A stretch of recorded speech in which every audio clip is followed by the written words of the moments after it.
বাড়িতে কয়েকটা মাত্র আলু থাকলেই কিন্তু বানিয়ে নিতে পারবেন এই দুর্দান্ত স্বাদের আলুর পাঁপড়টি। এটা আমি ঘরে তৈরি করেছি, দেখতে খুব সুন্দর না হলেও কিন্তু খুবই ভালো খেতে।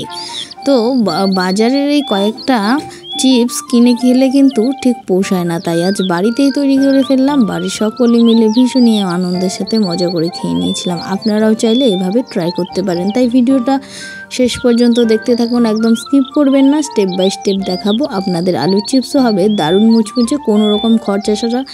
শুধুমাত্র এই কয়েকটা আলু যদি থাকে তাহলেই হয়ে যাবে। দেখতে পাচ্ছেন আমি কিন্তু 2 রকমভাবে কেটে নিচ্ছি।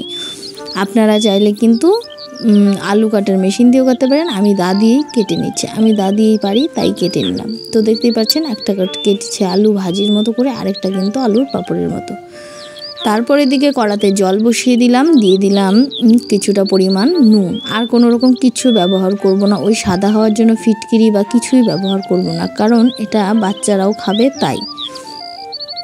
তো জলটা যখন টকবক করে ফুটে উঠেছে তখনই কিন্তু আমি দিয়ে দিলাম আলুগুলো। এখানে কিন্তু 1-2 বলক আসলে আর সেদ্ধ করব না, নামিয়ে নেব। খুব বেশি কিন্তু সেদ্ধ করা যাবে না। ও 2-3 মিনিট একটু বলক উঠলেই নামিয়ে নিয়েছি। একটা ছিদ্রযুক্ত থালায় নামিয়ে নেবেন, তাহলে জলটা ঝরে যাবে একদম। তারপর রোদে শুকিয়ে নিলেই হবে।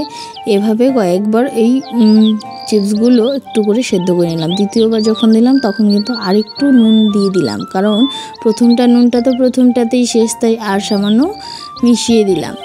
এই পাঁপড়গুলো হালকা করে নেবেন। আর যেগুলো আলু ভাজির মতো করে কেটেছেন সেগুলো কিন্তু ওই 3-4 মিনিট মতো কিন্তু সেদ্ধ করে নিতে হবে, তাই একটু মোটা মোটা। তাই ওগুলো তো আমার ছেলে ফ্রেঞ্চ ফ্রাই বলে, তো ভীষণই ভালো লাগে নাকি ওর খেতে, তাই ওর জন্য কিন্তু এইগুলো দেওয়া। আর হ্যাঁ, যারা এখনও চ্যানেলটি আমার সাবস্ক্রাইব করেনি তারা অবশ্যই কিন্তু চ্যানেলটা সাবস্ক্রাইব করে পাশে থাকবেন। আমি খুবই সাধারণ রান্নাগুলো আপনাদের জন্য তুলে ধরার চেষ্টা করি, কম খরচে কম উপকরণে সব কিছু মিলিয়ে মিশিয়ে কিন্তু ভীষণই ভালো লাগে। তাই সকলে চ্যানেলটা একবার হলেও ভিজিট করবেন, আশা করছি ভালো লাগবে। দেখতেই পাচ্ছেন সবগুলো কিন্তু আমি শুকিয়ে নিচ্ছি, রোদে দিয়ে দিয়েছি। আপনারা যে কোনো কিছুর উপরেই দিতে পারেন, টিনের উপরে দিলে আরও বেশি তাড়াতাড়ি কিন্তু মুচমুচে হয়ে যায়। তারপর কি এই দেখতে পাচ্ছেন শুকিয়ে নিয়েছি, এক রোদে এতটা শুকিয়ে গেছে।